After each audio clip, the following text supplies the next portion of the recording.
राधे राधे दोस्तों, जय माता की दोस्तों। तो सुबह मैं उठ गई थी जल्दी, तो 5 साढ़े 5 के आसपास उठ गई थी। तो थोड़ा अंधेरा ही था और आप देखिए कितनी अच्छी हमारी सोसाइटी सजी हुई है माता रानी के स्वागत के लिए। और उसके बाद फिर सुबह अपना जो भी काम होते हैं, झाड़ू पोछा वगैरह, नहाना धोना करके हम माता रानी की सेवा में हाजिर हो गए थे। माता रानी का दीपक जलाया और पूजा पाठ किया। आजकल नवरात्रे चल रहे हैं, तो मेरे और मेरे हस्बैंड दोनों का 9 दिन का फ़ास्ट होता है। और आप में से किस किस के फ़ास्ट हैं कमेंट सेक्शन में लिख के बताइएगा। आप किस तरीके से अपने व्रत को पूरा कर रहे हैं, क्या क्या खाते हैं आप फ़ास्ट में। हम जो पहाड़ी लोग होते हैं ना, वो दिन भर तो जो भी आपको चाय फल लेना है वो ले सकते हो। अदरवाइज़ रात को हमारा प्रॉपर जो रोटी सब्जी नॉर्मल खाना होता है, मतलब ऐसा कोई कुट्टू का आटा ये सब नहीं होता है, मतलब स्पेशल हम नहीं होता है कुछ भी। नॉर्मल हमारा खाना होता है, रोटी सब्जी जो आपको खाना है आप खा सकते हो। तो उसके बाद पूजा वूजा करने के बाद मैं आ गई थी किचन में बच्चों के लिए खाना वाना बनाने के लिए। क्योंकि फास्ट तो हम दोनों का है, लेकिन प्रॉपर सुबह का नाश्ता, दिन का लंच वगैरह सब कुछ बनता है कि बच्चे छोटे हैं, उनको टाइम टू टाइम खाना देना ही होता है। तो मैंने सोचा कि रोटी सब्जी क्या बनाना, तो मैंने सुबह बच्चों के लिए चीला बना लिया था। बेसन और सूजी का मिक्स मैंने चीला बना लिया था, साथ में नारियल की चटनी बना ली थी बच्चों के लिए। क्योंकि भले हमारे 9 दिन के फास्ट है, लेकिन बच्चों की ग्रोइंग एज है, तो उसमें बहुत ज़रूरी है कि बच्चों को सारे न्यूट्रिशंस मिलें। और बस यही आजकल चल रहा है। कई बार ऐसा होता है, अप्स एंड डाउन्स हमारे जीवन में आते हैं, आप सबके जीवन में भी आते होंगे। तो होता क्या है ना कि महाभारत में भी ना श्री कृष्ण ने कहा है कि कई बार ऐसी सिचुएशन होती है कि जहाँ आपको ऐसा लगता है कि सब कुछ ख़त्म हो गया है, लेकिन कई बार वही सिचुएशन जो होती है जहाँ पे आपको ऐसा फील होगा कि सब ख़त्म हो गया है, वहीं से आपकी शुरुआत होती है। वहीं से आपका वो वक्त शुरू होता है जहाँ से आपको संघर्ष करना होता है और आगे बढ़ना होता है। तो जब भी आपको ये फ़ील हो कि बस अब सब कुछ ख़त्म हो गया है, अब मेरे बस की नहीं है, अब तो कुछ भी नहीं हो पाएगा, आप सोचिएगा कि भगवान हमें ही क्यों ये कष्ट दे रहा है। तो भगवान भी सोच समझ के सबको देता है। जिसकी बस की होती है सहन करना, या कष्ट सहन करना, या मेहनत करना, उसी से भगवान करवाता है। हर किसी के बस की हर कुछ नहीं होता है, इसलिए हम सबकी लाइफ भी डिफरेंट डिफरेंट होती है। हम दूसरों को देख के सोचते हैं कि वो बहुत खुश है, उनका जो टाइम टेबल है वो सब कुछ अच्छा है, वो सब कुछ कर पा रहे हैं, लेकिन ऐसा ज़रूरी नहीं होता है। बाहर से सब कुछ अच्छा अच्छा ही दिखता है, ज़रूरी नहीं है किसके घर में क्या हो रहा है हमें कुछ नहीं पता। तो इसलिए दूसरों को देख के क्योंकि आजकल जो लोग हैं ना, वो अपनी दुख से तो दुखी हैं ही थोड़ा बहुत जो हैं, लेकिन लोग दूसरों के सुख से और ज़्यादा दुखी हैं। तो इसलिए दूसरों को देखना आप बिल्कुल छोड़ दीजिए। अगर आपको अपनी लाइफ में फ़ोकस होना है, आगे बढ़ना है, तो सिर्फ़ और सिर्फ अपने बारे में चिंता कीजिए कि हमें क्या करना है, कैसे करना है और कैसे आगे बढ़ना है। क्योंकि भगवान ने अगर आपको कष्ट दिए हैं, या फिर भगवान आपसे चाह रहा है कि आप मेहनत करें, लेकिन आप नहीं कर पा रहे हैं, या सोच रहे हैं कि नहीं मेरी बस की नहीं है, मैं कैसे इतना टाइम निकालूंगा, तो इसलिए जीत हार की चिंता तो आप बिल्कुल छोड़ दीजिए कि क्या होगा क्या नहीं होगा, ये आप बिल्कुल दिमाग में मत लाइए। जो होगा देखा जाएगा। कम से कम कोशिश तो कीजिए, कोशिश एक बार स्टार्ट तो कीजिए। जब आप स्टार्ट करेंगे ना, तो बहुत अच्छा फील होगा।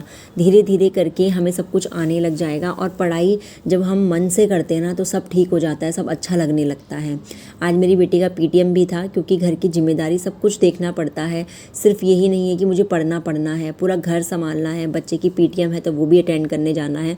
तो मैं फटाफट तैयार हो रही थी, बच्चों को नाश्ता वाश्ता करा दिया था। 10 साढ़े 10 के आसपास हम पीटीएम के लिए निकल गए थे।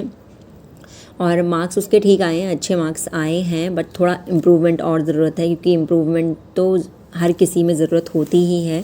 हम अपने आप को अगर परफेक्ट समझने लग जाएंगे, तो उस दिन हम ख़त्म हो जाएंगे। जिस दिन हम सीखना बंद कर देंगे, तो उस दिन फिर कुछ नहीं बचा। हम सोचेंगे हमें सब कुछ आ गया है, ऐसा कभी भी नहीं होता है।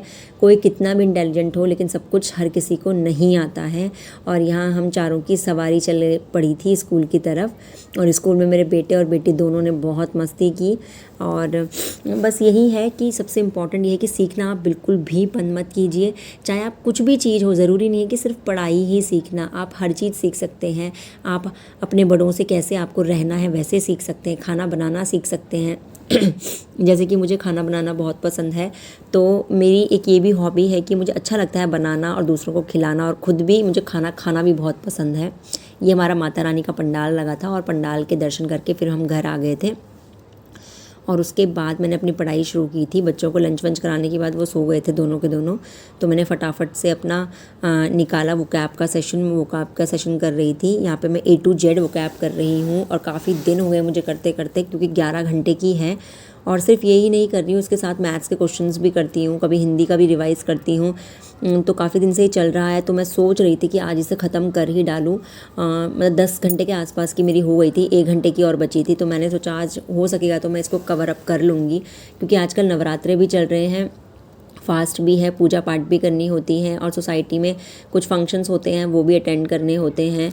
क्योंकि मेरे को याद है लगभग 1 साल से मैंने कुछ भी अटेंड नहीं किया है। एक तो पढ़ाई का चक्कर भी थोड़ा बहुत था और बेबी भी छोटा था, तो मैं इसलिए जाती नहीं थी, क्योंकि रात के फंक्शंस होते थे तो मेरा बेबी 8, साढ़े 8, 9 तक सो जाता था जब छोटा था। अब नहीं सोता है तो अब मैं ले जाती हूँ, क्योंकि बच्चों का ना ये सोशल होना भी बहुत ज़रूरी है। हम अपने चक्कर में ऐसा ना हो कि बच्चों का बचपन खो जाए, इसलिए मैं सोचती हूँ कि कभी कभार तो फेस्टिवल्स आते हैं तो उसको कभी कभी ले जाना ज़रूरी भी है।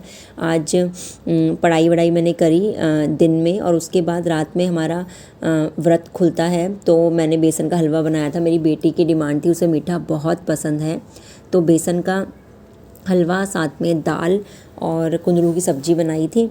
तो हमने डिनर वगैरह करने के बाद हम रात में सोसाइटी में जागरण था तो वहाँ जागरण में गए थे, और जागरण से आने के बाद मैंने सोचा था कि मैं थोड़ा बहुत मैथ्स करूँगी और उसके बाद अपनी वोकैब कंप्लीट करूँगी, आज चाहे कुछ भी हो जाए। तो देखते हैं होता है या नहीं होता है।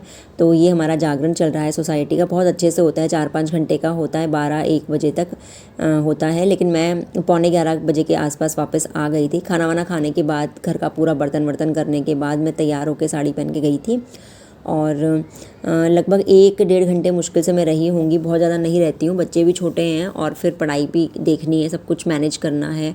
तो पौने 11 के आसपास मैं आ गई थी, और उसके बाद मैंने अपना आगे की स्टडीज़ कंटिन्यू की थी।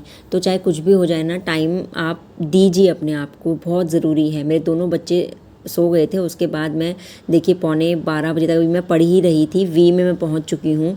तो बस मैं आज सोच रही थी कि मैं इसे कंप्लीट करूँ, और 12:30 तक मैंने पढ़ा और ख़त्म कर लिया था।